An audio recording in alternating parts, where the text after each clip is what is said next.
rasulillah sahbihi wa man wala. Subhanaka la ilma lana illa ma 'allamtana innaka antal alimul hakim.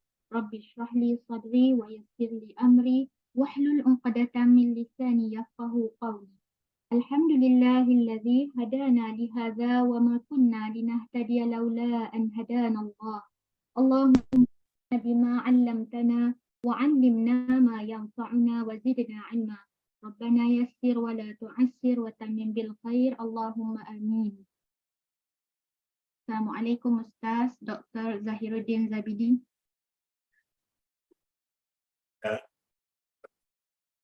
InsyaAllah hari ini kita akan sambung kisah ke-33. Saya mewakili sahabat-sahabat JAA pertamanya mengucapkan tahniah lah kepada Ustaz. Telah menjadi salah seorang ahli akademik lah sekarang ya Ustaz. InsyaAllah semoga Ustaz terus maju jaya dan insyaAllah kita teruskan kisah 33 Ustaz hari ini insyaAllah. Silakan.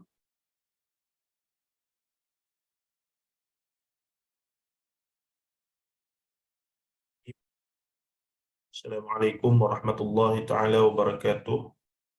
Innal hamdalillah nahmaduhu wa nasta'inuhu wa nastaghfiruh wa na'udzu billahi min shururi anfusina wa min sayyiati a'malina. May yahdihillahu fala mudilla lahu wa may yudlil fala hadiya lahu. Asyhadu an la ilaha illallah wa asyhadu anna Muhammadan 'abduhu wa rasuluh. Allahumma salli wa sallim wa barik ala Muhammad wa ala alihi wa sahbihi wa man tabi'ahum bi ihsanin ila yaumiddin, amma ba'd. Fa inna asdaqal hadits kitabullah wa khairal hadi hadi Muhammadin sallallahu alaihi wasallam wa syarrul umuri muhdatsatuha wa kullu muhdatsatin bid'ah wa kullu bid'atin dhalalah wa kullu dhalalatin finnar atau kama qala an-nabi sallallahu alaihi wasallam la nabiyya ba'd.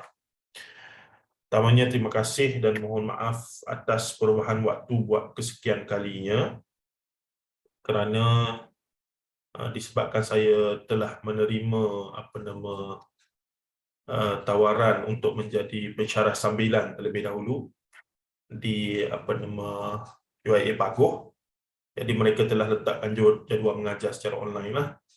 Jadi memang kelas Ahad, Isnin, Selasa, Rabu. Dan Ahad dengan Selasa 3 jam kelas ya. Daripada 8.30 sampai pukul 11.30. 8.30, 11.30. Jadi boleh tahan jugalah. dia punya ni. Jadinya terpaksalah minta kebenaran daripada jemaah Ahsanul Amalah untuk hanjatkan sikit kelas kita ni lah, insyaAllah. Suara serak ni bukan apa Kak Liza, tak boleh kuat sangat. Saya sedang berada dalam bilik penyelidik dalam library APM. Ini pun consider kuat. Ada orang sebelah. Jangan depa nak dengar sudah. Okey, baik. Yang keduanya, saya juga dah maklum, memang betul bila mana saya telah dilantik jadi pensyarah sambilan, tapi dalam masa yang sama saya dah interview juga untuk jawatan tetap di sana. Jadi takdirnya qadarullah wa ma syaa fa'al. Alhamdulillah, Jumaat lepas setelah dua peringkat temuduga, pada Jumaat lepas UIA pun dah bagi surat tawaran untuk jawatan tetap di Pagoh UIA ya. Cuma masih lagi tak buat apa-apa. Nak pergi ni, nak kena, dia adalah dokumen-dokumen yang dia perlukan, kena medical check up lah, apa semua begini itulah ya. Jadi saya sangat berterima kasih kepada semua yang membantu saya, bahkan di sudut keuangan, kerana upah daripada kelas kita ni banyak juga membantu saya dan anak-anak apa semua. Selain daripada itu adalah pastinya doa-doa. Saya yakin ramai yang doakan saya daripada Viva dulu sampailah tamat tempoh hari dan dapat kerja idaman hati buat sekian lama sebelum umur 40. Jadi Rasulullah jadi Rasul umur 40. Saya dapat jadi pensyarah umur 38. Okeylah. Nah, cumanya kena berjauh dengan keluarga sekejap mungkin. sebelum mungkin lepas tu dapat tawaran yang lebih baik di Lembah Kelang lah. Mana tahu kan, dapat UUM ke, UiTM ke, UKM ke, dekat lah sikit, tak payah jauh. Isi saya dah menangis-nangis dah tu. Dah bersebab-sebab dah tu, macam mana ni. Dia kata tak boleh lah, kena lah. Biasalah tu, biasa sedap lah awak seorang, saya 5 orang anak ni macam mana. Gitulah sketsa kehidupan. masa tak ada kerja, masalahnya tak ada kerja kan. Dah dapat kerja, itu pula bendanya. Okeylah, tak apa masa kita masuk ke pengajian kita. Okey, kisah ke-33 ini adalah ruh mereka dalam tembul hijau. Ruh di sini merujuk kepada siapa? Ruh lah, orang mati syahid. Tembolok ni banyaknya bahasa Indonesia ada mas klasik pakai dalam perut. Bahasa klasik lah tembolok ni. Tembolok. Burung hijau. Kenapa bukan burung merah, burung biru? Kenapa burung hijau? Burung ni burung pas ke? Tak semestinya. Burung merah, burung DAP, tak semestinya begitu. Warna ni bebas lah, apa-apa pun. Baik, an Masruqin qala sa'alna Abdullah an hadhihi al-ayah wa la tahsabanna alladhina qutilu fi sabilillahi amwata bal ahya'un 'inda rabbihim yurzaqun. Ayat yang berbunyi wala tahsabanna alladhina qutilu fi sabilillah amwata bal ahya'un 'inda rabbihim yurzaqun. Qala amma inna qad sa'alna 'an dhalika faqala arwahuhum fi jawfi tayrin khudrin dalam perut burung hijau.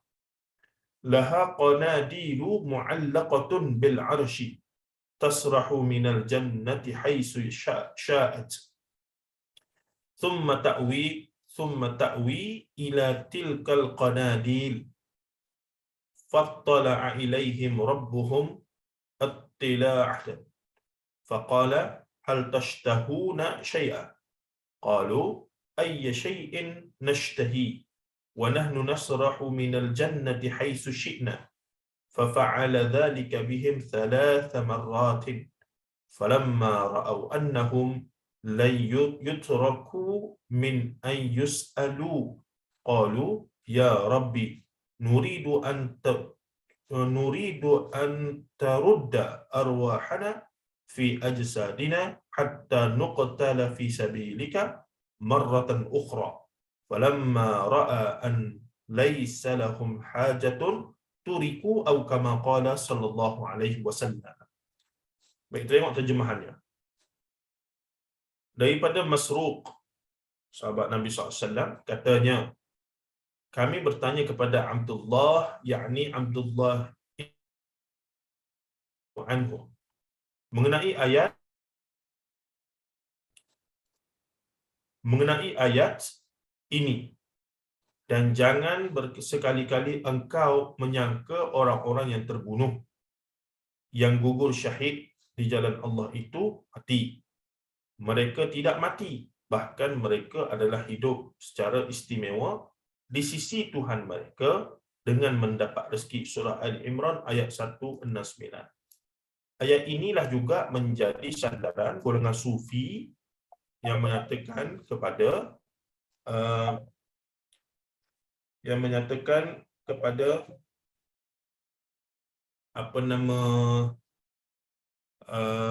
wali-wali Allah itu hidup dan tidak mati. Sebab itulah mereka pergi ke kubur, ziarah wali-wali itu untuk minta pertolongan, berdoa di sisi kubur wali-wali, kerana pada mereka berdasarkan ayat ini, wali-wali itu walaupun secara zahir yang nampak mati, sebenarnya masih hidup. Roh mereka itu hidup. Jadi bila roh mereka hidup, kita pergi minta tolong, dia boleh tolonglah. Sebab masa dia hidup, dia sibuk buat ibadah lah, apa semua. Jadi bila jadi roh, dia tak sibuk dah. Lagilah mudah dia tolong kita. Boleh dia buat hujah gitu ya. Kita kata, peliklah benda tu. Kita tak jumpa. Sebab tu kita kata, kita tak jumpa sahabat-sahabat Rasulullah yang pergi ke kubur Rasulullah buat perkara yang sama. Minta daripada Rasulullah keluar daripada kubur sekarang. Aku tahu kamu dengar ni, makbul, tolonglah kami, doakan kami. Tak ada. Nah, tak ada. Tapi ayat inilah, sebab ayat yang berbunyi bal ahyaun inda rabbihim. Bahkan mereka itu hidup di sisi Tuhan mereka. Sedangkan ayat ini berkaitan dengan orang mati syahid. Apa kaitan dengan wali ya? Jadi mereka kata, kalau orang mati syahid pun begini keadaannya, wali-wali Allah lagi hebatlah. Pula tengok cara mereka bermain dengan logik akal mereka. Padahal ayat Quran jelas sebut, alladzi qutilu fi sabilillah, yang mati di jalan Allah, yang ini mati syahid. Amwata bal ahya'un 'inda rabbihim. Ada. Jadi di sinilah dalam hadis ini menjelaskan bahawa kefahaman yang dibawa oleh setengah golongan sufi itu adalah batil dan tidak boleh diterima. Iaitu mereka berpegang bahawa wali-wali itu tidak mati, ada di sisi Allah dan masih lagi berfungsi untuk memakbulkan permintaan doa mereka dan seumpamanya. Maka kata yakni Ibnu Mas'ud radhiyallahu anhu, sesungguhnya kami telah menanyakan hal yang demikian, lalu Rasulullah sallallahu alaihi wasallam bersabda. Rupanya Rasulullah dulu kaitan dengan, maka Rasulullah jawab, sesungguhnya kami telah menanyakan hal-hal tersebut demikian, lalu Rasulullah sallallahu alaihi wasallam bersabda, roh-roh mereka berada dalam rongga burung hijau. Ada siapa tak di share tembolok ni kantung? Kantung dalam perut ke, kantung di tengkuk ke, kantung di leher ke, macam mana tu? Cuba spesifik sikit. Siapa tadi? Ya. Siapa share ni? Kak Saripah kata tembolok kantung di leher ayam burung.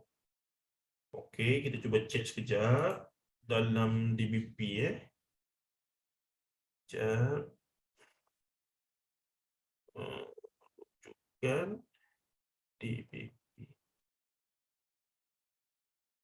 Besar ke? Nampak ke? Nampak Ustaz. Nampak ya? Nampak. Tembolok.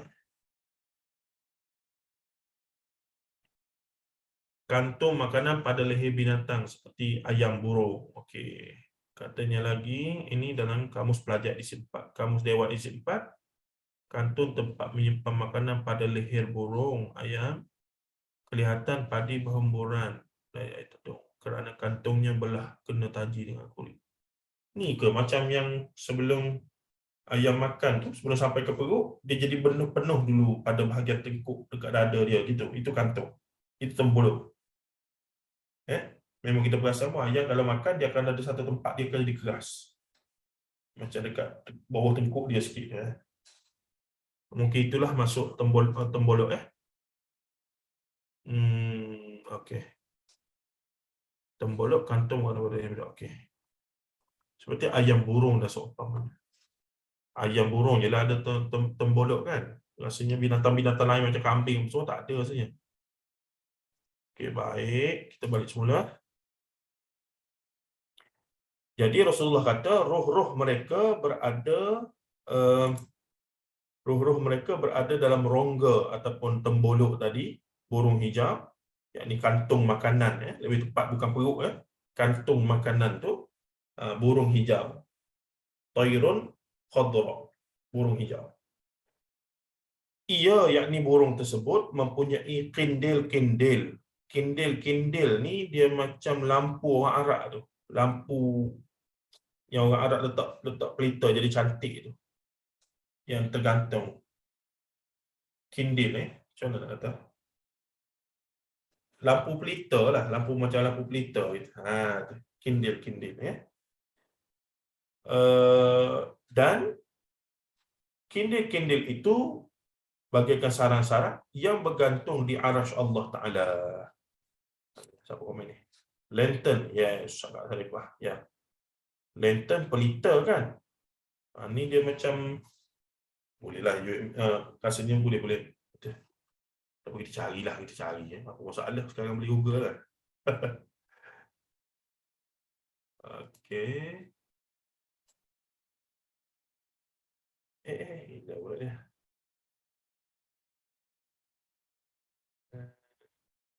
Makhluk ni.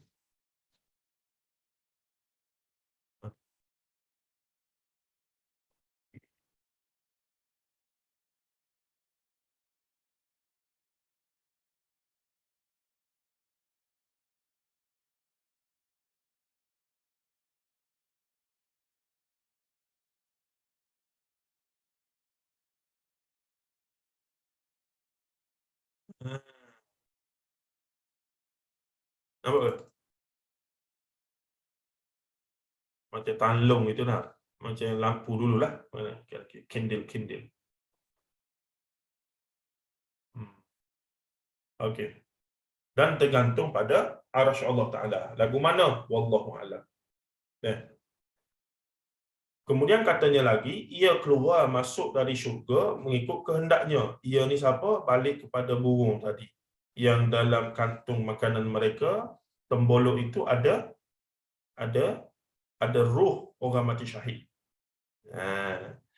Jadi mereka ni boleh masuk dalam syurga ikut suka hati mereka. Dan mereka pun bila dah masuk dalam syurga makan minum kenyang tu, mereka pun kembali semula ke kindil-kindil itu. Mereka masuk dalam syurga, pusing. Mereka pun balik semula ke sarang mereka lah. Lampu-lampu tergantung ke sarang mereka. Tuhan mereka memandang mereka Tuhan mereka memandang mereka lalu bertanya, adakah kamu menginginkan sesuatu? Mereka menjawab, apa lagi yang kami inginkan? Sedangkan kami bebas keluar masuk syurga menurut kehendak kami. Dalam keadaan tersebut ni Allah Ta'ala tanya lagi mereka, apa lagi yang kamu nak? Apa lagi yang kamu mahu? Semua golongan mati syahid yang duduk dalam roh mereka berada dalam tembolok burung hijau ni. Apa lagi yang kamu mahu? Apa lagi kamu nak? Nah, mereka kata, apa lagi yang kami perlukan, yang kami inginkan? Sedangkan kami bebas masuk keluar syurga menurut kehendak kami. Tuhan, yakni Allah Azza wa Jalla bertanya kepada mereka sebanyak 3 kali. Tatkala mereka berasakan selalu didesak untuk meminta, mereka pun berkata, mereka tak tahu nak minta apalah. Sehinggalah Allah ulang pertanyaan itu sebanyak 3 kali. Akhirnya mereka pun serba salah ke lagu mana. Mereka berkata, wahai Tuhan, kami ingin agar roh-roh kami dikembalikan ke jasad-jasad kami sehingga kami terbunuh di jalan-Mu sekali lagi. Apa maksudnya? Nak hidup, nak mati syahid sekali lagi. Jadi jangan risau, insya-Allah sahabat-sahabat kita di Palestin itu semua mereka dapat nikmat yang kita tak dapat, iaitu syahid. Mereka mempertahankan tanah air mereka daripada kezaliman Zionis, dan mereka ada satu nikmat yang kita belum ada lagi lah, iaitu mati syahid. Walaupun nampak zahir macam seksa, hancur, tapi insya-Allah kesemua mereka bahagia di alam sana. Bermula saat bahagia setelah kematian itu. Semoga begitulah insya-Allah. Baik, tak kala kami melihat wahai Tuhan, jadi setelah ditanya nak apa lagi ni? Mereka kata, nak minta apa lagi ya Allah? Kami boleh masuk keluar syurga sesuka hati kami. Tak perlu dah kot. Allah kata tak apa, minta lagi. Allah tanya lagi, minta lagi.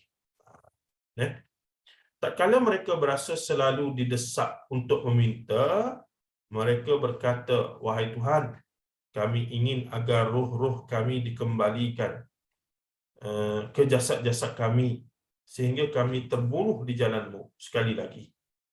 Tak kala Tuhan melihat mereka tidak mahu mempunyai hajat sebarang hajat, maka mereka dibiarkan. Lama lepas tu, bila mereka nampak tak ada hajat baru, maka mereka dibiarkanlah. Tak ada masalah. Baik, ini situasinya. Takhrijul hadis, hadis ini diriwayatkan oleh Imam Muslim dalam Sahih Muslim dalam kitab Al-Imarah, bab fi bayani anna arwahush syuhada'i fil jannati wa annahum ahya'un 'inda rabbihim yurzaqun. Nombor 1887. Intipati dan pengajaran kisah. Kelebihan para syuhada. Kita bincang dahulu, ada syuhada kecil, ada syuhada besar, ataupun syuhada dunia, syuhada akhirat. Syahid dunia dan syahid akhirat. Kelebihan para syuhada dan penjelasan bahawa mereka hidup di sisi Tuhannya, beroleh rezeki kehidupan mereka ialah roh-roh mereka berada dalam rongga ataupun bekas rongga lah, burung hijau ataupun bekas kantung makanan tadi, tembolok tadi, yang bebas berkeliaran di taman-taman syurga, makanan daripada buah-buahannya dan minuman daripada sungai-sungainya. Kemudian kembali ke sarang-sarang yang tergantung pada bumbung Arasy Ar-Rahman. Itu kedudukan mulia para syuhada. Baik, yang kedua, syurga telah wujud dan ini adalah pegangan mazhab Ahli Sunnati wal Jamaah. Dalil berkenaan urusan ghaibiyat ini ialah kemasukan kenyataan bahawa para syuhada sudah di dalam syurga dan terbangnya mereka di ruang angkasa. Seterusnya, para syuhada diberi nikmat alam barzakh dan ini menunjukkan bahawa orang-orang mukmin boleh beroleh nikmat dalam barzakh dengan bentuk tersendiri sebagaimana mengatasi sebahagian caranya sebahagian lainnya. Dan cukupkah kita mengetahui bahawa kubur orang mukmin adalah salah satu daripada taman-taman syurga. Itu harapannya. Para syuhada diberi nikmat dalam barzakh dan ini menunjukkan bahawa orang-orang mukmin boleh menerima nikmat dalam barzakh dengan bentuk tersendiri. Sebahagian mengatasi sebahagian lainnya dan cukuplah kita mengetahui bahawa kubur orang mukmin adalah salah satu daripada taman-taman syurga. Luar biasa, ya. Roh-roh hamba tidak fana. Fana ni apa? Fana ni hancur lebur. Fana ni macam mencapai tahap yang kosong. Tak fana. Melihat alam ini kosong saja, tak ada apa-apa makna dah. Buat apa? Nah, dia tak nak dah. Baik, roh-roh hamba tidak fana dan kematian para hamba bukanlah apabila roh-roh mereka dicabut daripada jasadnya. Kemudian roh itu akan kekal sama ada dengan beroleh nikmat atau beroleh sesaan, namun ia tidak biasa. Ya. Roh-roh hamba tidak fana dan kematian para hamba kemudian apabila roh-roh mereka dicabut dari jasadnya, kemudian roh itu akan kekal sama ada dengan beroleh nikmat atau beroleh sesaan, namun ia tidak akan binasa. Yang kelima, Allah memuliakan para syuhada dengan memandang kepada mereka dan menanyakan apa yang mereka inginkan. Ini akan berlaku di akhirat. Allah akan ziarah ahli syurga dan menatap ahli syurga dan berdialog dengan ahli syurga dan seumpamanya. Ya. Yang keenam, para syuhada ingin dikembalikan semula kali kedua untuk berjihad dan terbunuh di jalan Allah sekali lagi kerana mereka lihat betapa besarnya pahala orang yang mati syahid. Para syuhada ingin dikembalikan semula kali kedua untuk berjihad dan terbunuh di jalan Allah sekali lagi kerana mereka melihat betapa besarnya pahala orang yang mati syahid. Luar biasa, tuan-tuan. Jadi yang menjadi salah faham banyaknya adalah golongan yang menjadikan hadis ini untuk mengangkat mereka yang menggunakan hadis ini untuk mengangkat siapa dia? Golongan-golongan wali disebut tadi, ya. Tokoh-tokoh tertentu dikatakan mempunyai kelebihan-kelebihan tertentu dan seumpamanya. Ini bahayalah. Ini bahaya. Sedangkan orang-orang soleh, yakni para syuhada ni sedang berada di pameran para syuhada ini berada dalam tembolok burung hijau yang sudah dijamin syurganya. Cuma dalam syarah yang panjang buku asal saya baca, Syekh Sulaiman Ashqar juga memasukkan tentang apa dia? Tentang walaupun syuhada, walaupun dah duduk di awan zikir kepada Allah, namun dia ni tak boleh keluar masuk syurga macam orang lain. Bila dia cek sebab apa? Ternyata ada hutang dengan orang lain. Ada hutang. Jadi hutang ni tak sempat minta maaf, tak sempat nak bayar, tak sempat nak minta halal, dan seumpamanya. Jadi menyebabkan apa dia? Menyebabkan tak boleh masuk syurga. Menyebabkan tak boleh masuk syurga. Nampak tak?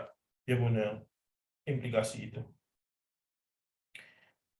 Baik, ada soalan setakat ni untuk mati syahid ni. Saya harap ada soalan. Tidak kita mengantuk.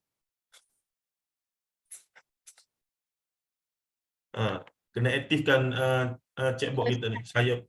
Saya pun bersentimental ni. Dekat FB, Kak Ina baca lah Fini. Kat FB ada soalan. Kak Ina tanya, apa itu burung hijau, burung helang ke? Bukan, kita tak tahu apa dia Ustaz. Yang hijau tu apa dia? Kita tak tahu.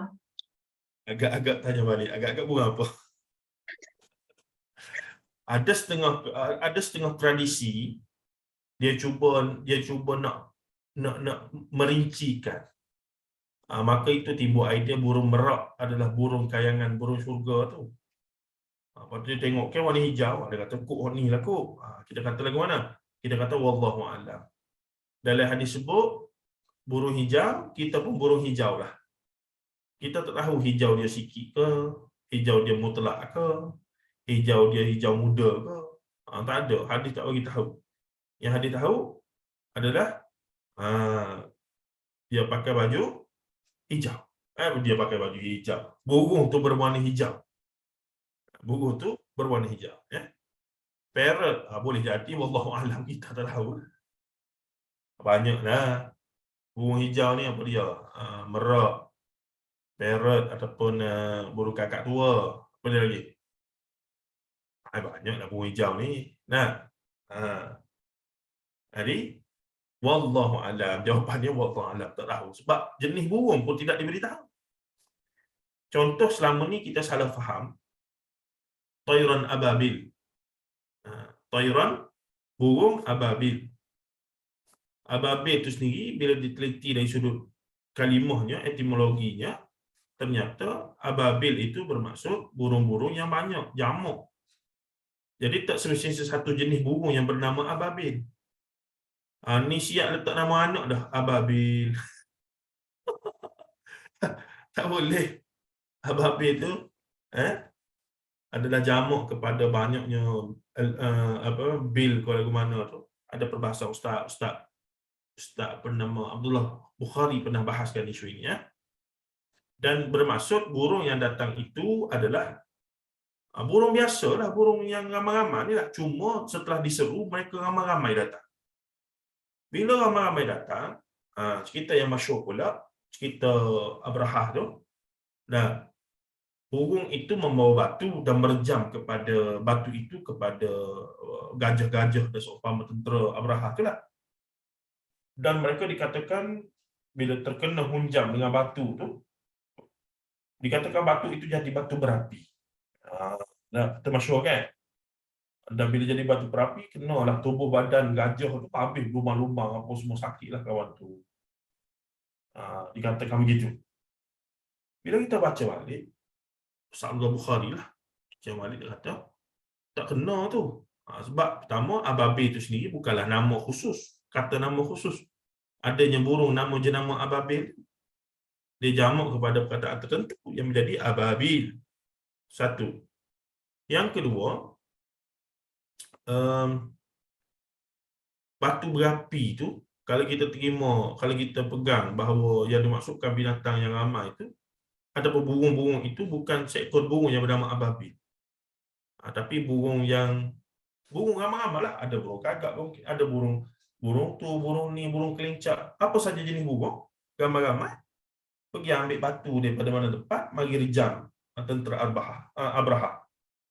Itu yang dibahaskan oleh Ustaz Abdullah Bukhari Al-Hafiz, guru kita semua. Dia lebih cenderung begitu. Jadi, yang menyebabkan batu tu jadi sakit sangat teruk sangat bila kena kepada tentera Abraha ni. Kenapa? Kerana ia dilontar dari daripada ketinggian langit itu. Jadi graviti yang tarik dengan batu walaupun kecil, bila kena tu dia boleh jadi sangat macam peluru pistol lah, kerana kelajuan dia daripada berapa ratus meter daripada atas langit ataupun ke atas langit, atas awan tu turun ke bawah. Bahkan satu istilah disebutkan burung itu menghujam. Dia bukan lepas saja, dia macam ada daya pula. Bila dilempar tu, dilempar dengan daya. Punyalah menunjukkan bahawa yang mereka kena tu batu biasa saja, dan burung-burung yang pergi pun burung-burung yang campur-campur ni lah. Tapi kerana sains menjelaskan, bila perkara yang tinggi bila jatuh, itu adalah ialah kalau kata satu batu kelajuannya 100 km sejam, agak-agak jadi apa? Memanglah batu kecil, tapi kelajuannya 100 km sejam. Kalau kena tu boleh tembus lah. Mungkin boleh tembus, mungkin boleh pecah kepala. Yang itu yang berlaku pada kafir Quraisy pula. Abraha kafir apa? Tidak Quraisy tu. Dia Habsyi kan? Al-Habsyi lah asalnya, yang kemudian dari ke Yaman. Dan agamanya tidak diketahui. Majusi ke agama dia? Majusi ke? Majusi Ustaz kat sini. Semua api kan? Dia begitu keadaannya, ya. Baik. Ini ada soalan ni. Ustaz mati syahid tu ada kategori ke? Apa syahid dunia, syahid akhirat? Ya, ada kategorinya. Kita pernah bincang dulu, syahid akhirat ni bermaksud syahid fisabilillah. Syahid akhirat tak perlu dimandikan, tak perlu dikafankan. Ya. Terus boleh tanam dan seumpamanya. Tetapi syahid dunia antaranya mati kerana penyakit, sakit perut, lemas, terbakar, itu disebut sebagai syahid dunia. Tapi mereka ni tetap perlu kena mandi dan kafan. Itulah. Cuba kita tengok ya. Mati syahid, mufti wilayah, gitu ya. Keluar irsyadul hadis, irsyadul fatwa. Keluar gol lain tak ada apa. Okey, ni terlalu spesifik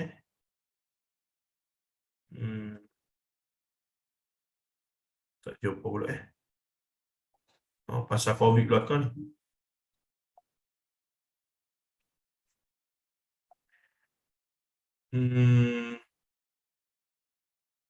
Okay, kita tengok sini. Adakah mati ketika keluar mencari nafkah dikira sebagai mati syahid? Sini dia akan ada bincang. Okey, pertama syahid dunia dan akhirat. Kemudian syahid dunia saja. Kemudian ada syahid akhirat. Jadi ada 3 kategori. Yang pertama syahid dunia dan akhirat. Dua-dua dia sapu. Ini syahid akhirat, syahid dunia saja. Ini syahid akhirat. Boleh baca sendirilah nanti Kita share dulu. Copy dalam grup.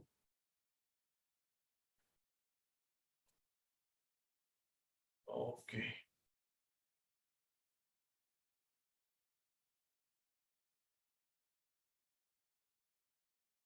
Baik, selesai di situ. Tapi sebelum ni rasanya semua orang, sebahagian besar daripada kita memang duk anggap kata ababil ni satu nama khas untuk burung kan. Lepas tu Ustaz tu syarah pula burung ni mari daripada syurga, macam buruk mari daripada situ.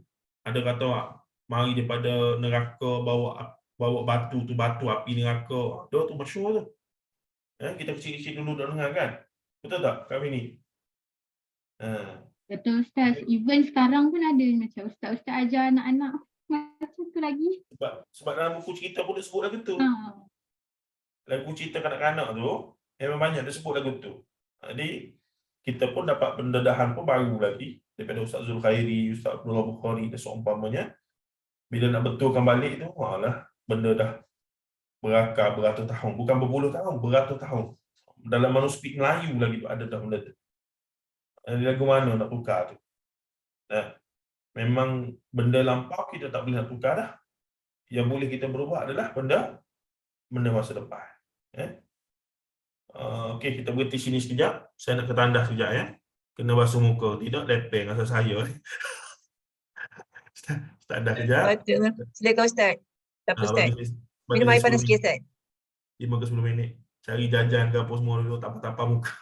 Minum air. Tapi dalam sama-sama apa nama? Jemaah bolehlah bincang-bincang apa-apa dulu, ya. Okey, sekejap ya. Bagi saya 5 kurang 10 minit lah lagi. Lebih 5 minit kurang 10 minit Ya. Sebab tandas ni dekat ni sebelah ni. Tapi saya kena keluar ke depan sana. Tandas ni sebelah dinding saya ni. Tapi dia tak ada jalan tembus. Saya kena keluar. Ustaz, jangan lama sangat Ustaz. Nanti potong allowance nanti Ustaz. Oh dia? Jangan lama sangat. Nanti kena potong allowance nanti. Okey, kejap. Oh, bahaya Okay tu. Ustaz. Tak apa Ustaz. Ustaz pergilah dulu. Hilangkan ngantuk.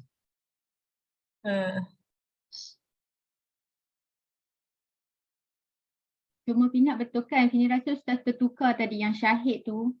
Rasa kita dah discuss masa kisah ke-18.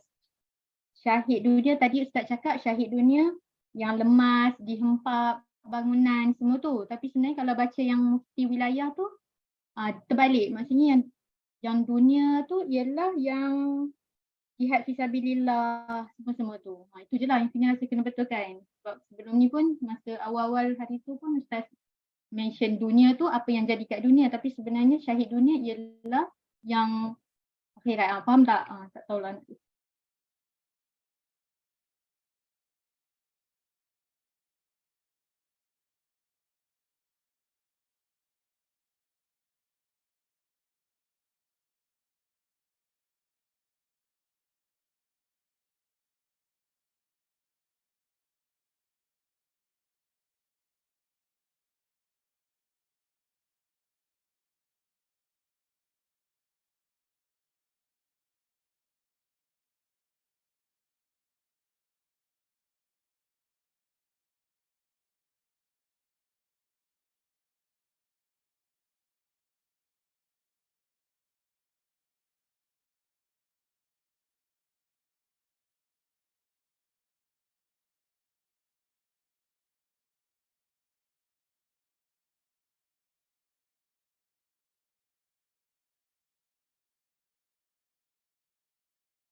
Assalamualaikum. Waalaikumsalam warahmatullahi wabarakatuh. Okey, boleh kita mula? Ambil wuduk, halau iblis, segar sikit. Tidak banyak iblis duk tinggi. Okey, untuk soalan ini, segar sikit. Untuk persoalan ini, iaitu roh dalam tembolok burung hijau ni, apa lagi isu yang sering kali timbul lah dalam masyarakat kita ni? Anggapan roh pulang ke rumah. Nah, nanti kita bincang selalu. Alhamdulillah kita diajar oleh guru-guru kita, tak mungkin berlaku lah berdasarkan dalil Quran bahawa roh orang mati apa semua ni berada di alam barzakh lah. Bainahuma barzakhun la yabghiyan. Di antara barzakh itu dunia gaib. Tak mungkin ada dunia gaib yang memisahkan dan tidak mungkin lagi roh mati apa semua lah. Jadi ini adalah roh orang mati syahid. Tapi roh orang mati syahid yang ada hutang, dalam syarahnya dia bagi tahu tetap tidak boleh masuk syurga. Macam roh ni mati syahid, tak ada hutang, maka dia boleh keluar masuk syurga ikut suka hati dia. Makan minum dalam tu keluar. Adapun golongan mati syahid yang berada dalam burung hijau ni, mereka tak boleh akses syurga. Tak boleh. Ada halangan. Tapi malaikat akan bawa makanan daripada syurga keluar untuk mereka makan. Begitu keadaannya. Sebab apa? Ada hawau tak boleh hutang. Ini besarnya hutang. Hutang termasuk perkara yang bersabit muamalat yang Ustaz Muhdud mengajar kita tu lah. Dan dalam muamalat ni banyak dosa-dosa besar yang kita abaikan. Kita banyak fokus kepada dosa besar yang individu, yang dosa besar dalam ibadah. Bab puasa, zakat, haji apa semua. Tapi dosa besar dalam muamalah jarang kita bagi perhatian. Hak orang, hak anak, hak suami, hak mak ayah kita, hak adik-beradik kita, hak jiran-jiran kita. Dalam urusan jual beli, dalam urusan saham, dalam urusan apa lagi? Tak kira lah, bab muamalah ni lah. Dalam urusan buat rumah, ambil batas orang lain masuk berapa inci. Tak apa dia kata. Takkan masuk 5 inci pun nak kira. Jangan. Kena jawab tu. Kalau tuan dia tak reda, jawab lah. Bahkan hadis menyebutkan kalaulah kita punya atap tu, air dia tu turun, masuklah tanah kawan sebelah. Ni atap rumah kita kan. Ada hujan turun, ni rumah kita. Ni batas. Ini batas sempadan rumah, apa nama, tanah kita kata. Hujan jatuh, kita buat satu alur air hujan ni, jatuh masuk dalam rumah dia, tanah dia ni. Kalau tuan dia tak reda ni, kita kena jawab. Kita kena minta izin. Minta maaf lah, saya minta izin air ni tu. Jatuh setengah orang tu, sampaikan dia buat sampai ke bawah. Alur sungai, alur air rumah dia ni, dia buat sampai ke bawah. Dia tak nak bagi sampai ke sebelah. Itu pun dia minta maaf lagi. Kalau tu masuk sikit-sikit tu, mohon halal lah ya. Kita ni yang duduk bandar ni lah, dinding pun kongsi. Rumah teres ke, rumah flat lagi lah. Dinding kongsi, lantai kongsi, atau bawah kiri kanan kongsi dengan orang. Jadi sangatlah perlu tinggi toleransinya itu. Jadi dosa muamalat ni saya ingat Ustaz Mus banyak berbincang. Banyak dalam masalah jual beli. Berapa ramai yang selama ni duk beli emas guna ansuran, main kutu. Main kutu tu ada perbincangan lah, boleh ke tidak. Sebab konsep kutu ni, himpun duit baru beli emas. Tapi ada setengah konsepnya, ambil emas dulu, main kutu baru bayar. Dia ada kaedah dia lah, boleh tak boleh tu. Beli guna debit card. Debit card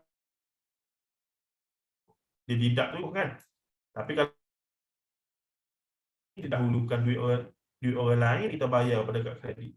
Tu lagu mana pula tu. Banyak perbincangan tu. Kita tak ambil tahu benda-benda lagu ni. Itu belum lagi bab pembahagian tanah pusaka, pihak-pihak yang menganggap kira-kira gitu je lah, bagi-bagi aku suka lah.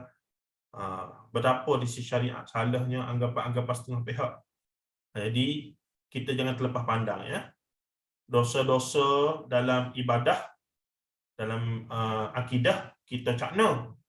Dosa-dosa muamalat kadang-kadang kita tak cakna, menyebabkan kita tersangkut, naudzubillah min dzalik, di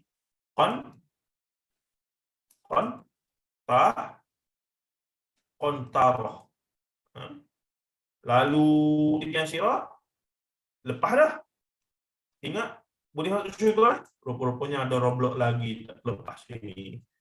Duduk sini, bainal jannati wan nar, di antara syurga dan neraka ni. Duduk sini berapa puluh tahun pula. Sebab apa? Nak settle dosa-dosa muamalat. Pernah terpukul orang, pernah buat begitu pada orang, pernah zalimi orang, pernah ambil hak orang, kena settle sini. Ahli syurga ke? Ahli syurga, cuma kena tahan dulu. Orang yang hora-hore dalam berpuluh ribu tahun, kita tak lepas lagi sini. Rugilah.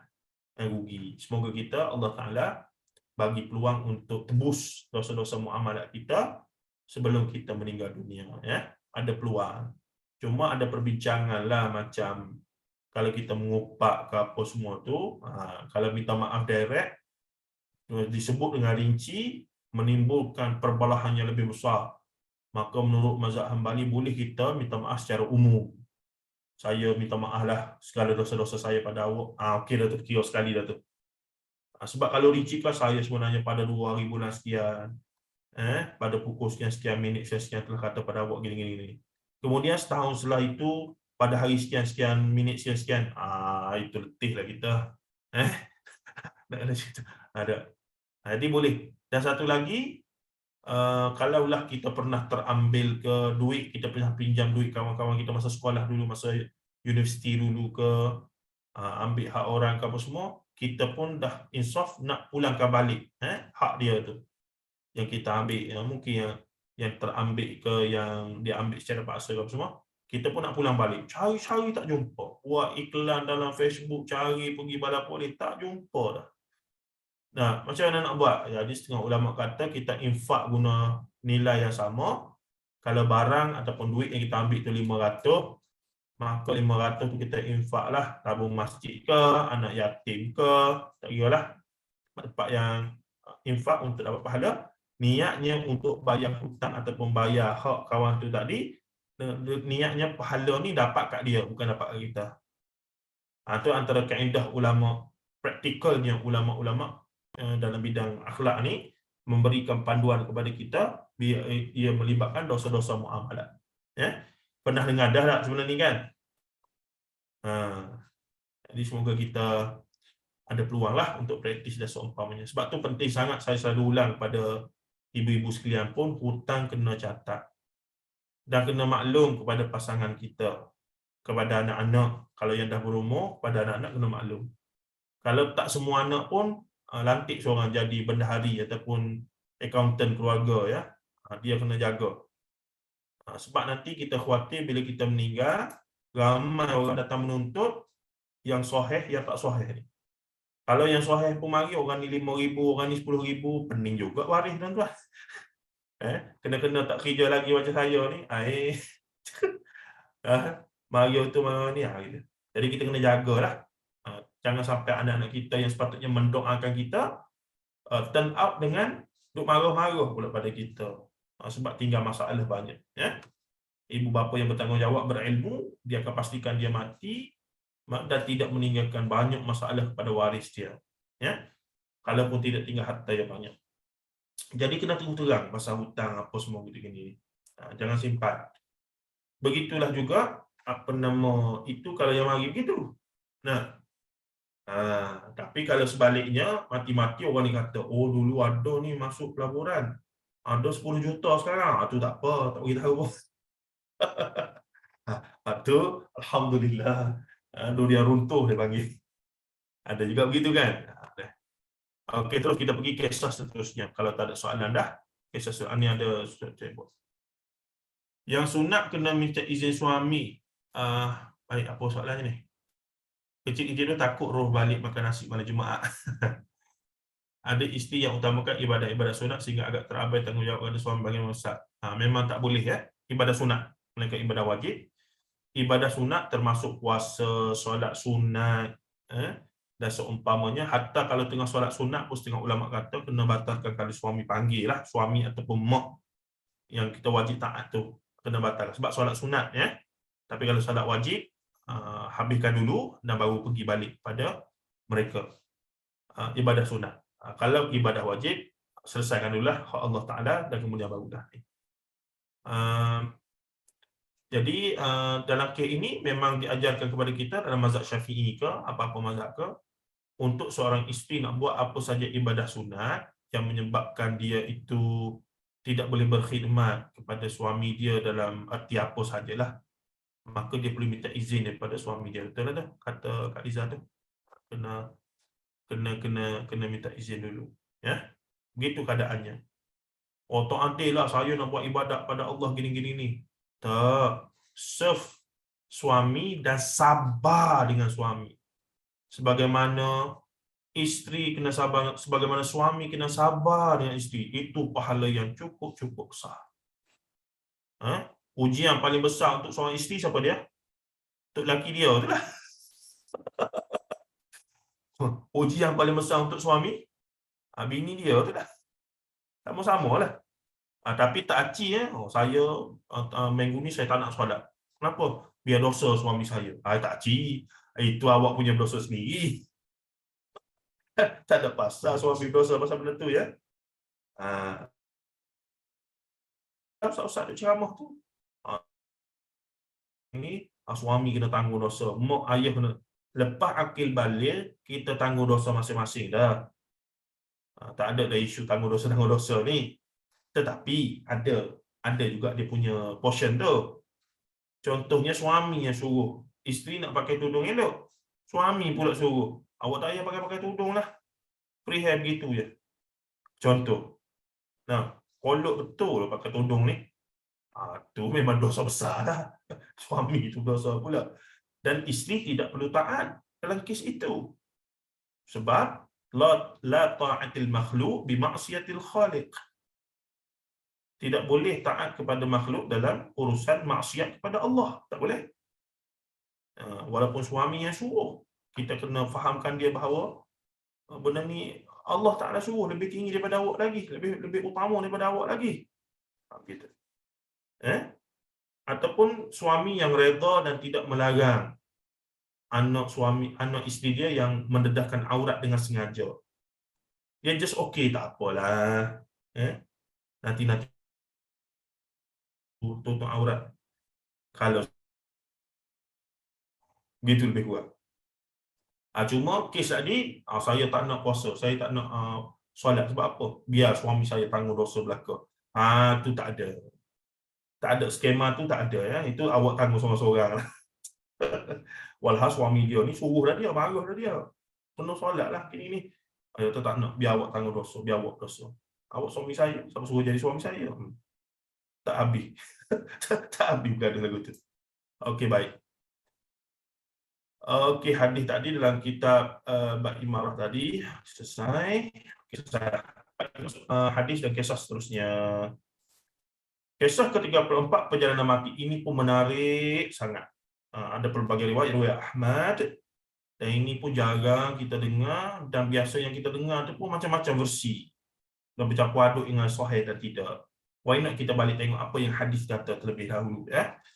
Baik, Anil Bara ibni Azib. Anil Bara ibni Azib qala kharajna ma'a Rasulillah sallallahu alaihi wasallam fi janazati rajulin min al-ansar. Fantahayna ila al-qabri wa lamma yulhad fajalasa Rasulullah sallallahu alaihi wasallam وجلسنا حوله كأنما على رؤوسنا الطير وفي يده عود ينكت به في الأرض فرفع رأسه فقال استعيذوا بالله من عذاب القبر مرتين أو ثلاثا زاد في حديث جرير ها هنا وقال وإنه ليسمع خفقا نعالهم إذا ولوا مدبرين hina yuqalu lahu ya hadza man rabbuka wa ma dinuka wa man nabiyyuka atau kama qala sallallahu alaihi wasallam. Daripada Al-Bara' bin Azib radhiyallahu anhu katanya, kami keluar bersama Rasulullah sallallahu alaihi wasallam mengiringi jenazah seorang lelaki Ansar. Baik, iring jenazah dengan solat jenazah. Rasulullah katalah hadis lain, siapa yang solat jenazah dapat 1 qirat pahala. Iring jenazah sampai kubur dan sudah pengebumian dapat. Lain tanya, 1 qirat ni apa? Yakni kalau buat dua-dua dapat 2 qirat. Nah, cuma kadang-kadang kita bertembunglah orang nak solat jenazah di masjid. Kita pun solat jenazah dapat 1 qirat, tapi kita tak follow lah pergi ke kubur sebab ada urusan lain. Maka paling tidak dapat 1 qirat. Sedangkan solat jenazah cukup mudah. Solat yang tidak ada rukuk, tidak ada sujud, tidak ada apa, sekadar 4 takbir, 2 salam. Dengan bacaan doa Fatihah, selawat pada Rasulullah, doa Allahumma ighfir lahu, dan ada versi panjang dan versi pendek. Allahumma ighfir lahu kalau lelaki, Allahumma ighfir laha bagi perempuan. Dan yang takbir yang keempat sama ada diam ataupun baca doa juga. Makanya dapat pahala 1 qirat. Cukup mudah. Cuma dalam isu mengiringi jenazah ke kubur, lelaki wanita ni lagu mana? Lelaki memang disunatkanlah dapat pahala 1 qirat, tapi wanita ada perbincangan. Kalau isteri si mati, dia telah bermula waktu iddah. Waktu iddah dia. Jadi, iddah berapa lama? Salah satu kauru 3 kali suci sama dengan 4 bulan 10 hari. Cuma ada sedikit perbezaan katanya, betulkah saya, antara iddah suami mati dengan iddah cerai. Betulkah ada beza? Ini soalannya, sebab saya memang keliru sikit situ. Iddah cerai hidup dengan iddah cerai mati. Dia macam ada beza. Ya ke ada beza di situ? Kak Liza, Kak Syeda, Kak Fini? Tak ada beza, Ustaz. Tak ada? Yang 3 kali suci tu untuk iddah bercerai hidup. Bercerai hidup? Kalau yang 14-10 hari tu untuk bercerai mati. Bezalah dua ni kan? Okey. Sebab nama dia pun ada nama yang, jom kita tengok. Apa lagi kita tengoklah sumber kita ya. Kejap.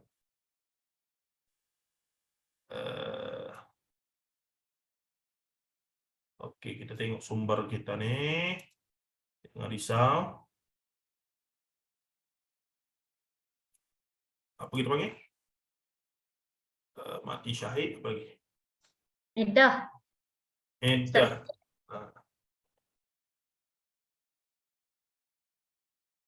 Ada banyak Ustaz, dia cerai talak 1, talak 2, talak 3 dengan cerai mati ada beza.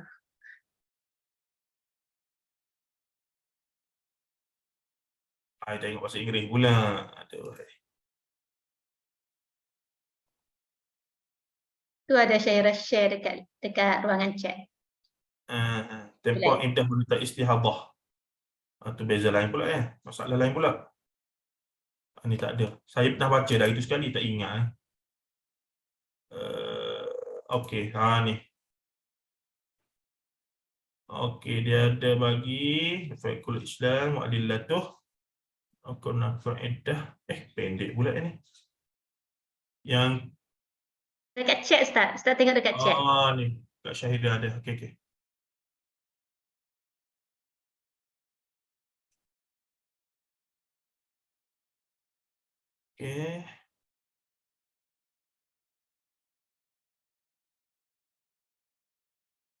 Dah.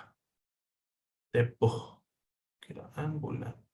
Jenis iddah talak raj'i, talak yang boleh rujuk. Sebab dia talak 1 Jadi 3 kali suci, ada haid. Jika ditalak semasa dalam keadaan suci, iddahnya tamat bila datang haid yang ketiga. Salah satu kuruk tu.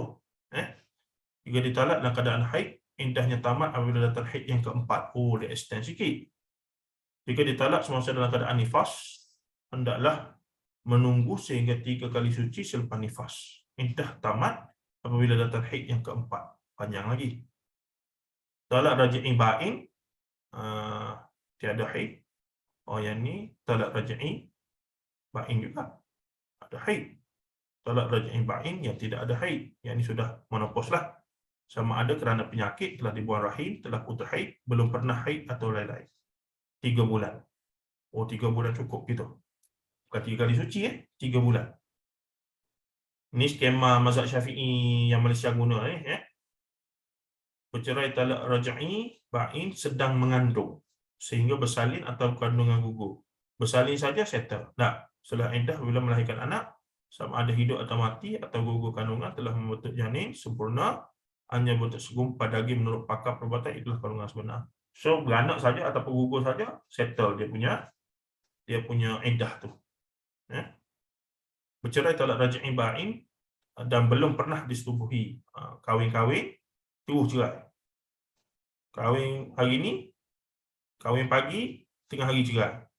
Contohnya tiada iddah dan tidak sempat bersama. Itu kategori dia. Bercerai talak raj'i ba'in dan menghidap istihadah. Haid tidak menentu tapi masih dapat mengetahui kebiasaan perjalanan darah haidnya. 3 kali suci. Haid tidak menentu dan tidak mengetahui kebiasaan perjalanan haidnya atau tidak dapat membezakan antara darah haid dan istihadah. 3 bulan. Istihadah, apa terjemahan literal istihadah? Darah penyakit. Yang di luar daripada kebiasaan kitaran haid seorang wanita, betul? Okey. Berlaku banyak pula ni. Ulang gaji. Berlaku kematian suami semasa dalam tempoh iddah talak raj'i dan tidak mengandung. Berlaku kematian suami semasa dalam tempoh iddah talak raj'i dan tidak mengandung. Okey. Maksudnya dia bercerai dengan suami dia. Dalam tempoh iddah lagi. Tiba-tiba suami mati. Lagu mana tu? Ada haid atau tiada haid 4 bulan 10 hari. Oh, dia kira extend dulu. Kiraan iddah baru bermula pada tarikh atau hari kematian suami, walaupun sebelum itu iddah isteri sama ada dengan 3 kali suci atau 3 bulan setelah hampir. Okey. Berlaku kematian suami semasa berada dalam tempoh iddah talak ba'in dan tidak mengandung. Ada haid atau tidak haid 3 kali suci. Okey. Bagus Banyak lagi dah tu. Suami hilang, kematian suami. Kematian suami ada kematian suami sama ada belum dan tidak mengandung, ada haid 4 bulan 10 hari. Yang ni rare ni, suami hilang. Kemana suamimu itu? Kemana suamimu itu hilang ni? Tapi ni kes berlaku, rare tak rare pun pernah berlaku untuk MH370. Dan ada hukumnya dalam Irsyad Fatwa ada bincang. Lama mana nak istihar bahawa mereka kira matilah. So ada perbincangan mazhab, ada mazhab kata sampai berapa tahun. Ini kata berapa bulan, yang ni kata tahun. Ada yang sampai 7 tahun. Sebab pernah berlaku dalam kes lepas 20 tahun, 30 tahun suami dia balik. Tengok-tengok isteri dia kahwin lain apa semua dah. Lagu mana. Jadi itu ada implikasinya. Dalam konteks MH370 tempoh hari, apa implikasinya? Duit papasan dan seumpamanya. Nak bagi pada waris. Siapa waris ni? Mak ke isteri dan anak-anak? Yang mana tu? Itu ada perbincangannya. Maka pihak kerajaan Malaysia perlu putuskan dia punya tahap paling lama untuk diisytiharkan sebagai ialah kalau isteri dia muda lagi nak kahwin lain ke apa semua, itu perlulah. Kalau tidak jadi masalah lah. Dan seumpamanya. Itu kes-kes yang menarik lah yang terjadi pada zaman kita ni. Okey, baik. Selesai di situ. Terima kasih kepada siapa ni? Kak Syahirah. Undahan ya. Sebab ikut keadaan betul. Teringat masa belajar fiqh Ustaz Majais rasa nak pitam. Saya hari Jumaat lepas, hari Sabtu lepas pergi satu program dengan Ustaz Majais lah. Memang nak pitam sungguh lah Ustaz Mat. Ustaz Majais ni adik kepada Ismail Kamus. Dia Majais Kamus. Tapi rasa dia ada datuk lah, tapi tak panggil datuk dah itu. Mungkin sebab dia dah pencet tak panggil datuk dah. Dia mengajarlah kita begini. Nak pitam sungguh. Kata macam mana nak jawab soalan dia nanti. Covid baik. Kapal terbang hilang gempa perang ya. Okay. Alright, balik pada track kita.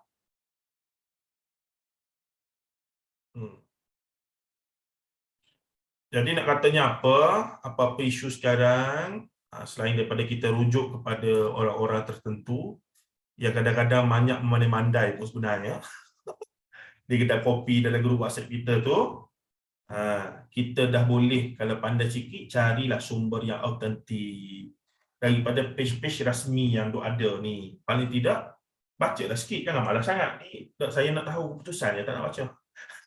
Saya nak tahu kesimpulan je. Baca tak sikit, oh gini, begitu. Ini tidak nak terus dapat jawapan, itu tak bagus. Baik, terus kita pada kisah seterusnya, iaitu perjalanan mati. Rasulullah menyebutkan, ataupun Anil Bara ibni Azib, qala kharajna ma'a Rasulillah SAW fi janazati rajulin minal ansar, fantahayna ila al-qabri walamma yulhad, fajalasa Rasulullah SAW wa jalasna hawlahu, كأنما على رؤوسنا الطير وفي يده عود ينكت به في الأرض فرفع رأسه فقال استعيذوا بالله من عذاب القبر مرتين أو ثلاثا زاد في حديث جرير ها هنا وقال وإنه ليسمع خفق نعالهم إذا ولوا مدبرين حين يقال له يا هذا من ربك wama dinuka wama nabiyuka. Kami keluar bersama Rasulullah mengiringi seorang lelaki Ansar. Apabila kami sampai ke kuburnya, ia belum digali. Ini kubur belum digali. Maka Rasulullah SAW duduk dan kami pun duduk diam di sekeliling baginda. Rasulullah duduk ni ada isyarat kalau Rasulullah duduk atas kubur? Tidak ada. Bahkan dalam hadis lain Rasulullah kata, lebih baik duduk atas bara api daripada duduk atas kubur. Maka memang dilarang untuk kita siapa-siapa pergi ziarah kubur, duduk atas kubur. Yang banyak sekarang pergi, mereka duduk atas belindan, atas inilah apa nama? Apa dia panggil? Apa kali dah? Kami Penang sebut pangkin. Tempat duduk tu pangkin. Pangkin pula, pangkin. Sebut bahasa benda apa? Macam pelantar tu lah dia buat kan. Kami panggil belindan. Mari mana belindan? Tapi benda tu lah kan. Jadi ramai sekarang pergi ke kubur, duduk atas tu. Bila ni tunggu orang apa semua. Jadi adakah hadis duduk atas tu termasuk duduk atas kubur? Maka setengah pihak kata, itu tak duduk atas kubur, tu tepi kubur. Bukan betul-betul tepat di atas kubur tu. Yang Rasulullah larang tu duduk bersila, ni duduk atas kubur tu betul-betul. Begitu juga binaan. Bila kita pergi India, kita terkejut tengok ulama-ulama hadis punya kubur, mereka ada papan tanda nama apa semua mati bila. Ya. Tapi dalam masa sama kita tahu, mereka berpegang kepada hadis Rasulullah melarang buat binaan kekal di atas kubur. Maka mereka mengatakan binaan itu berada di luar daripada kawasan kubur. Sebab dia kira kawasan kubur tu petak tu je lah. So bila petak tu, contohnya, ini kawasan, ini yang kawasan yang digali kan. Contohlah, ini liang lahat, kawasan yang digali. Jadi maksudnya ini dah kawasan kubur tu. Jadi yang dibina itu batu peringatan nama apa semua atas ni. Jadi bila atas ni, bukan atas kubur. Sebab dia faham Rasulullah larang binaan di atas kubur. Saya pun, okey. Boleh ke macam tu? Kalau kita punya belindan, memang kita letak atas kubur. Betul? Kita bina di atas ni dengan pacak dia punya dua begitu. Macam-macam lah. Mari tahun depan dia renovate sikit. Mari tahun depan lagi anak-anak renovate sikit. Letak mozaik lah. Letak corak-corak lah. Apa semua. Nah, sebab apa nak tunjuk kasih sayang kepada ayah dia ni lepas mati. Kita katakan tak perlu. Kubur ni adalah tanah wakaf. 10, 20, 30 tahun lagi orang lain nak guna kubur yang sama. Dia akan korek guna apa semua. Sebab tu Rasulullah larang membina binaan kekal. Dan kalau nak buat tanda apa-apa pun tidak boleh lebih sejengkal dari tanah. Tu jadi kalau dulu-dulu kalau dulu tugu-tugu buat apa? Sekadar atur batu sungai saja sekeliling. Kalau hari ni nak letak bata tu boleh lah, bata tu kan, bata merah tu susun keliling, cantik lah juga. Okey, susun je lah. Tengok mari bulan depan hilang dah. Ada orang rumah dia nak pakai bata satu, dia teringat sini ada yang sini. Mengarut sungguh. Ada bata-bata merah cantik juga, letak gitu je lah, susun susun keliling. Sekadar tanda lah. Nak letak nama tu boleh lah sikit itu. Cuma dia jangan kekal sehingga bila orang lain nak guna tu kena bawa keren tu, angkat apa semua tu. Macam setengah tu tak boleh lah. Kubur terbaik, skema paling tepat dengan hadis Nabi zaman Rasulullah di mana? Di mana Baqi'. kalau tengok? Baqi'. Di Mekah, Madinah lah. Itulah standardnya. Ada apa? Tak ada apa. Gitu. Letaklah batu dua. Dah settle. Raja ke apa nama dia, mereka punya apa nama, mereka punya peminta sedekah ke, sama je. Gitulah ke. Dalam bab tu Saudi nombor satu lah. Kita kena respect bab tu memang dia sampaikan ada orang masuk Islam kerana benda tu je. Ni pekerja-pekerja Filipina kan ramai Kristian pergi sana. Bila mereka pergi sana, orang Kristian ni ialah duduk dengan orang Arab Islam apa semua ni. Ada seorang, ada pernah saya baca cerita tu, dia kata dia amazed lah. Ada bila raja mati, raja sebelum ni, sebelum diganti oleh raja sekarang ni, bila mati tu, kita tanam, dia tengok, ush, dah bunyi je.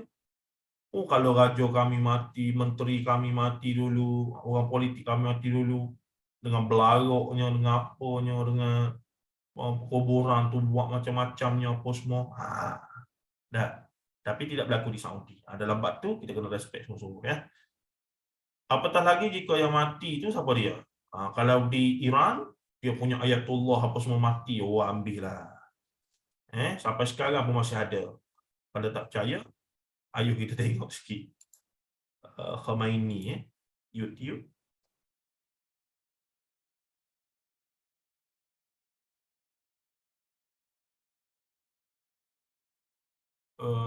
Khomeini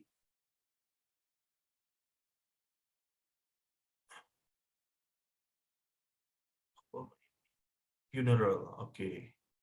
Bersedia? Bersedia belakang?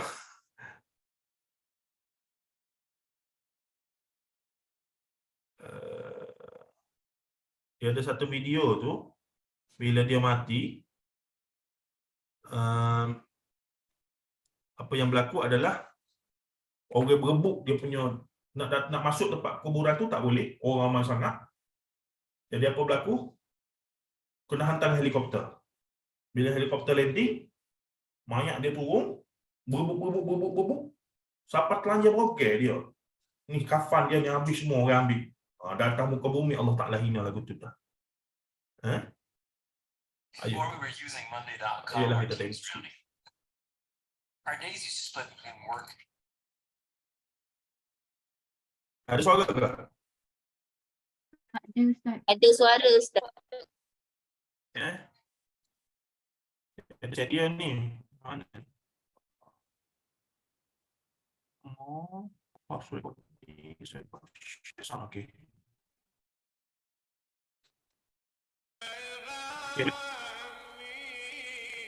Ada. یک مرحله کیفاً جدیدی شود. تساوی حقوق و عدم مداخله در امور داخلی یک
اهل تعجب ذکر کرده که در سن 87 سالگی حضرت امام کوچکترین آثاری در چشمشون از آب مروارید وجود نداره.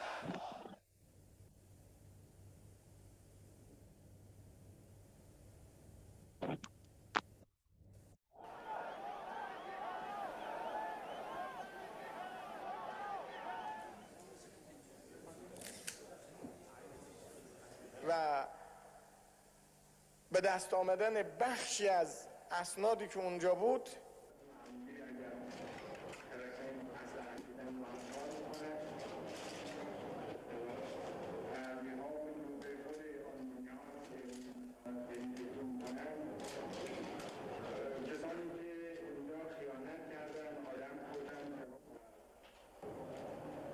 واقعه برامون تسکین بسیار خوبی بوده.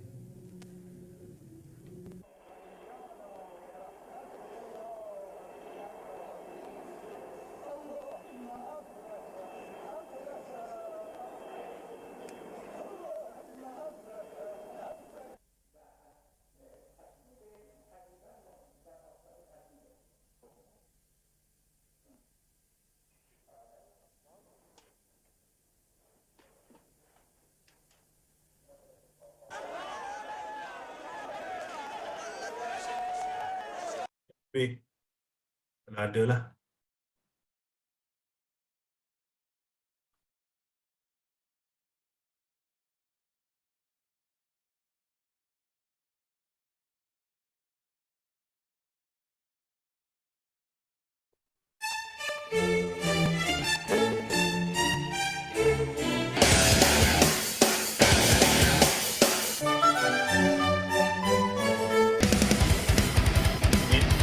Ini dia dah mati ni.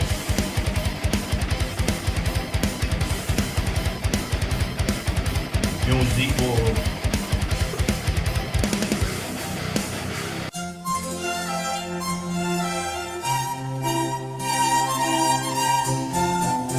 Buat perbandingan yang mana lebih penting mana yang paling popular.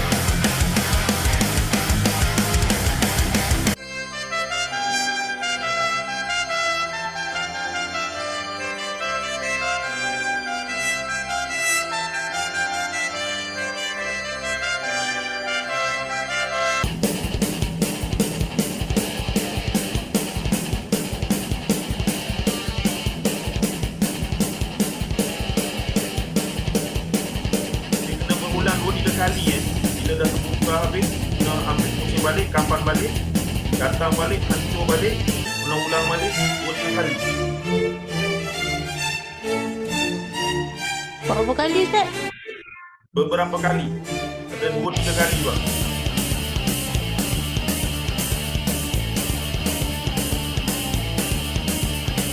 Ini ambil balik tempat kapan dah selesai. Pada hari yang sama jugalah dia orang ke bumi tu. Mana kan? Pada hari yang sama juga. Ya, dia 3 kali kapan? Ya.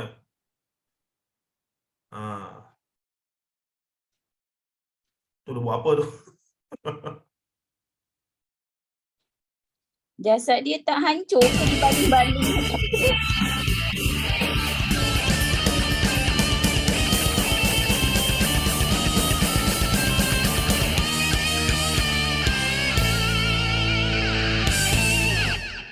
Banyak lagi video yang dibuat oleh mereka tu untuk menunjukkan hal-hal tersebut lah. Tapi nak katanya, begitulah keadaannya. Baik, maka Rasulullah pun duduk diam di keliling baginda sehingga burung boleh hinggap di atas kepala kami. Maksudnya Rasulullah berdiam diri ketika di sisi kubur yang belum digali itu, seakan-akan Rasulullah bermuhasabah, maksudnya mengenangkan, sehingga diam dan semua orang diam, sehingga kalau ada burung pun burung boleh hinggap atas kepala. Nak kata heningnya suasana ketika itu ya. Di tangan baginda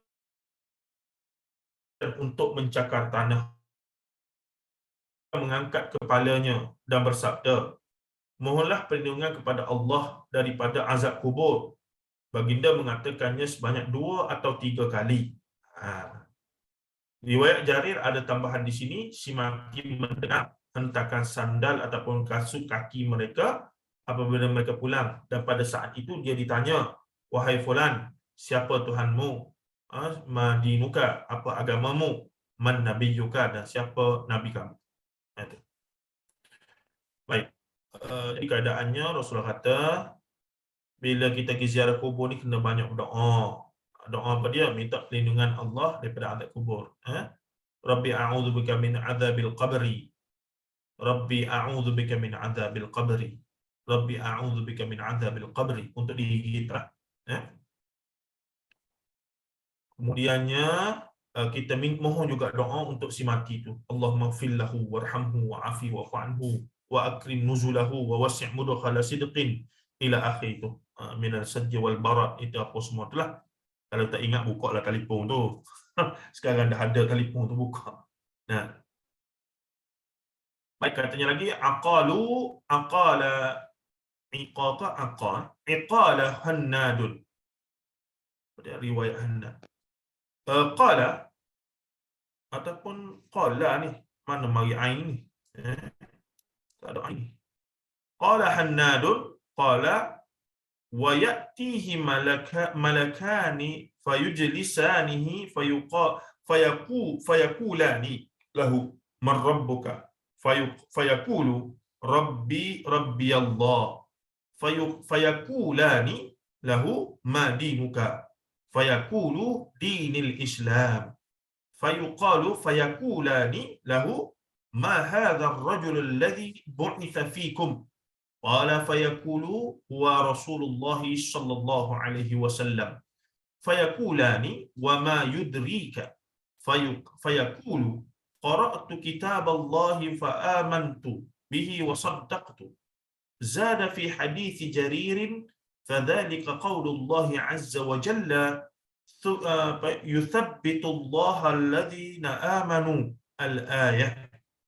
Riwayat Hannad menyatakan dua malaikat akan datang kepada si mati setelah masuk dalam kubur tanah, mendudukkannya. Menduduk lagu mana tu wallahu a'lam. Ni dah kira alam barzakh dah ni. Barangkali rohnya lah didudukkan itu. Dan bertanya kepadanya, man rabbuka, siapa Tuhanku? Dia menjawab, Tuhanku ialah Allah. Mereka akan bertanya kepadanya, apakah agama kamu? Dia menjawab, agamaku adalah Islam.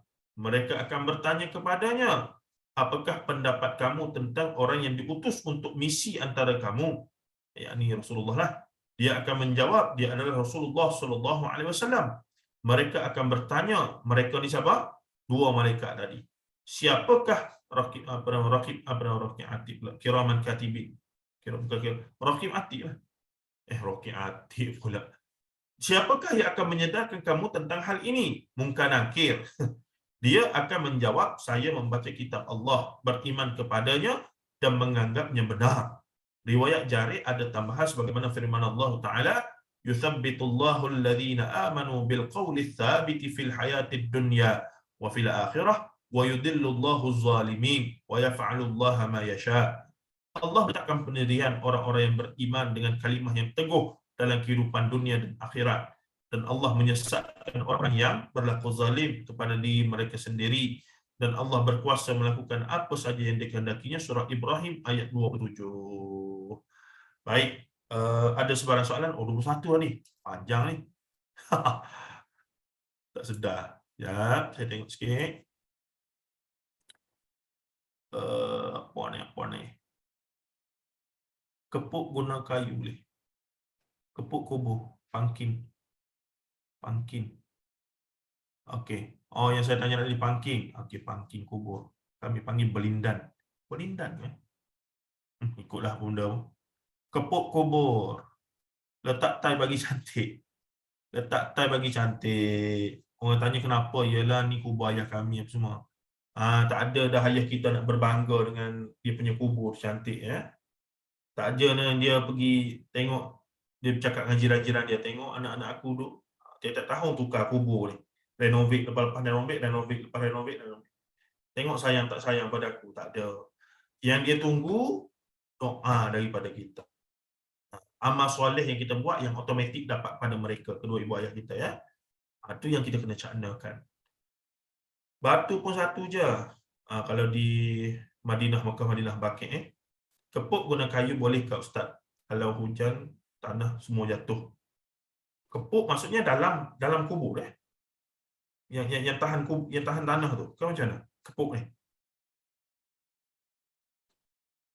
Kak Nuron, kepuk ni lagu mana ni? Yang keliling kubur tu Ustaz. Yang keliling kubur tu Ustaz, kan kalau hujan, tanah tu semua turun. Jadi kubur tu jadi rata lah, tak nampak lah. Okay. Tak ada isu lah. Cuma jangan tinggi sangat je untuk tahan kan. Bahkan kita pernah baca perbincangan tentang membina-binaan ini jika dikhawatiri tanah itu mendap. Kalau kawasan itu memang jenis tanah mendap. Kalau berlaku hujan dia jadi lubang sampai na'udzubillah lah, sampai terbongkar mayat apa semua, maka di situ membuat yang disebutkan pangking ke apa semua tadi ada satu keperluan lah. Nah, baik, awal-awal sebelum tanah padat okey kan lagi pembinaan tak kekal tujuan pun nak elak tanah. Ya betul Kak Liza. Lagipun kalau hujan lebat air naik habis tanah. Ya. Saya pernah rakan pejabat UIA dulu, Abang Bob meninggal lah, jantung, dia penyakit macam-macam lah. Kita pergi ziarah dia dekat Ulu Langat tu, tempat yang banjir besar tu. Kubur dia atas bukit lah tuan. Kubur kampung dia bukit betul. Masa tanam tu di lereng bukit. Saya kata Allah susahnya lagu mana. Lepas tu kita fikirlah kalau landslide ke apa semua ni habis ni. Kalau berlakulah tanah runtuh apa semua memang terbongkar habislah kubur tu. Cuma bukit dia tu nampak utuh lagi lah. Baik, yang sedihnya ramai je yang anut agama Syiah ya di Malaysia ramai, tapi mereka bertaqiyah, menyenyapkan. Yang dia panggil muyul. Muyul ni cenderung kepada Syiah. Tasyayyuq dia panggil. Dia okey dengan Syiah. Dia rasa Syiah ni sebahagian daripada Islam, bahkan ahli sunnah wal jamaah. Sebenarnya dari sudut akidah tak boleh. Tapi secara individu, orang Syiah tu boleh je kita nak berkawan ke, kita nak berkawan gitu-gitu je lah. Maksudnya nak berkawan ke, nak berurusan jual beli apa semua tak ada isu.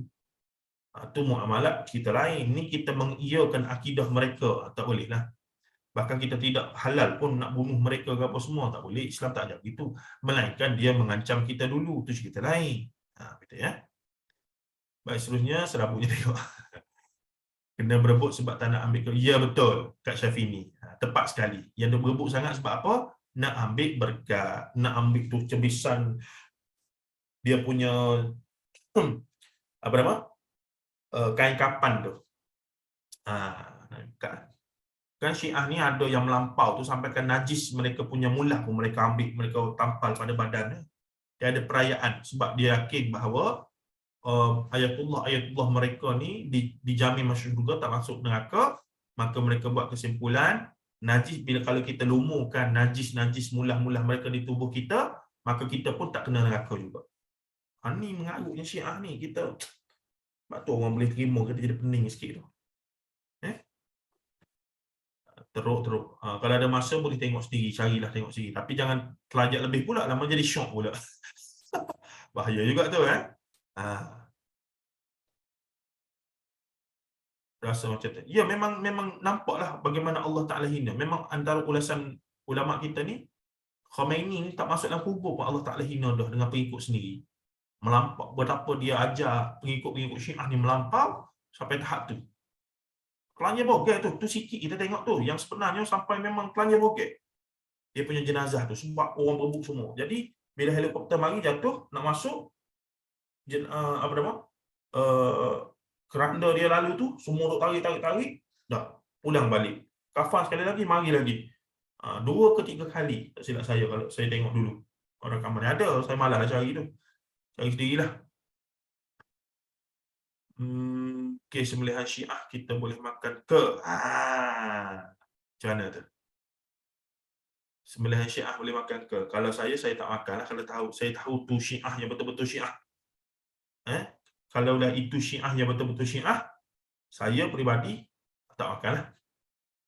Ustaz, tapi kan Ustaz, dia tulis itu halal Ustaz. Masa dekat airport. Parent tu dia sediakan makanan, dia meal. Betul kan, tapi itu halal.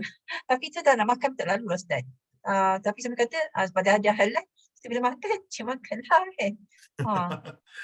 Kalau yang jenis roti-roti apa semua tu, nah, ni yang sembelih-sembelih ni dia lain sikit. Nah, kalau kita rasa lalu, itulah. Saya peribadi saya tak makan lah. Setakat ni tak ada pergi Iran lagi, tak adalah ujian tu. Takut lepas ni pergi Iran nasi arak dia lagi sedap pada nasi arak Arab, risau juga tu. Soalan yang sama, masa Zahidi pergi Pakistan hari tu Kak, mereka azan pun sebut Sayyidina Ali. Ya. Ingatkan mazhab Zahidi Kak Lina.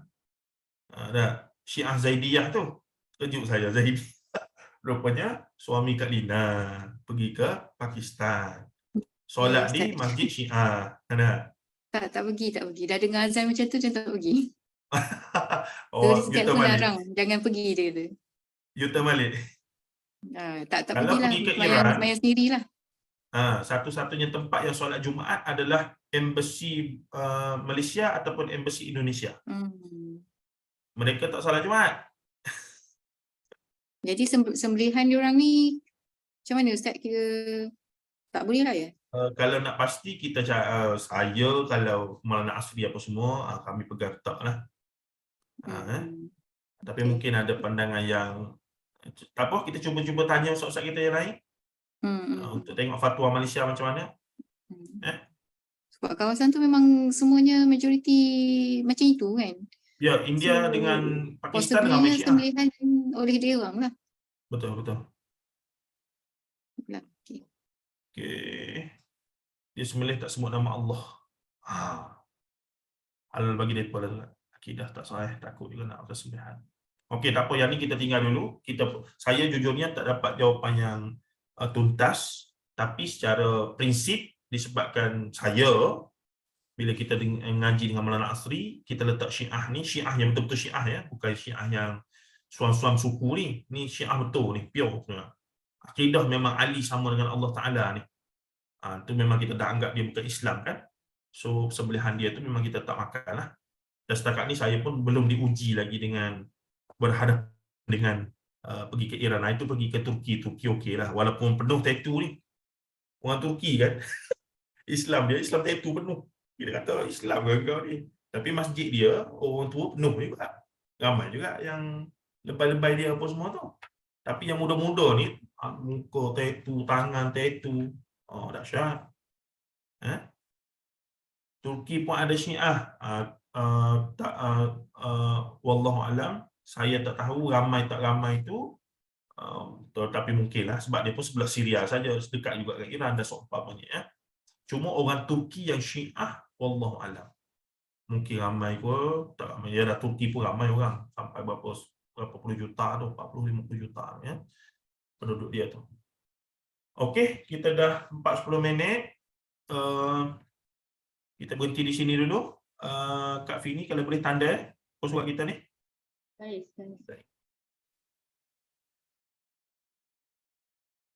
Ya, alhamdulillah hari ini sekejap lah pula. Sekejap.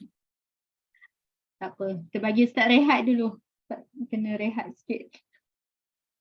InsyaAllah kita jumpa dalam kuliah yang akan datang. InsyaAllah kita akhiri dengan tasbih kafarah dan surah Al-Asr. Allah bihamdika asyhadu an la ilaha illa anta astaghfiruka wa atubu ilaika wal 'asri innal insana fi khusr. Tawassaw bil haqqi wa tawassaw bis sabr. Assalamualaikum warahmatullahi taala wabarakatuh. Waalaikumsalam warahmatullahi wabarakatuh. Ustaz bisa rehat dulu Ustaz. Terima kasih Kak Sita. Bersama, kita jumpa lagi insyaAllah. Terima kasih. Terima kasih semua. Assalamualaikum warahmatullahi wabarakatuh. Waalaikumsalam warahmatullahi wabarakatuh. Okey, semoga semua ya. Saya endkan ya. Okey, bye-bye. Assalamualaikum.